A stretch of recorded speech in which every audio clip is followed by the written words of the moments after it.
بہت پہلے کی بات ہے کہ ایک چھوٹے سے گاؤں میں ایک کسان اور اس کی بیوی رہتے تھے۔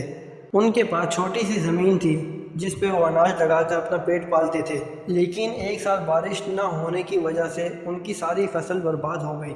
ان کے پاس کھانے کے لیے کچھ نہ بچا۔ وہ بہت پریشان ہو گئے۔ ایک دن کسان لکڑی کاٹنے گیا اور اسے جنگل میں ایک عجیب سا پودا دکھائی دیا جو باقی پیڑوں سے بہت الگ تھا۔ اسے لگا یہ کوئی عام پودا نہیں ہے۔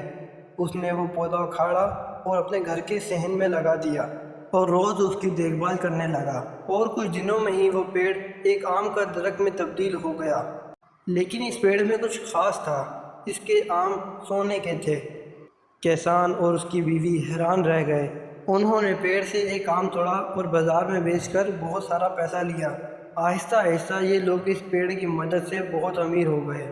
جب لوگوں نے یہ سنا تو لوگ اس کے گھر پر آ کر پیڑ دیکھنے لگ گئے، لیکن کسان نے انہیں بتایا یہ صرف میرے اچھے کاموں کا نتیجہ ہے اور اسے بانٹنے سے اور بھی پھل ملے گا۔ اس نے آم بیچ کے تمام گاؤں والوں کی مدد کری اور سب کو خوشحال بنا دیا۔ اس کہانی سے ہمیں یہ سیکھنے کو ملتا ہے اچھائی اور محنت سے بہت کامیابی ملتی ہے۔ جب ہم دوسروں کی مدد کرتے ہیں تو ہمیں اس سے زیادہ ملتا ہے۔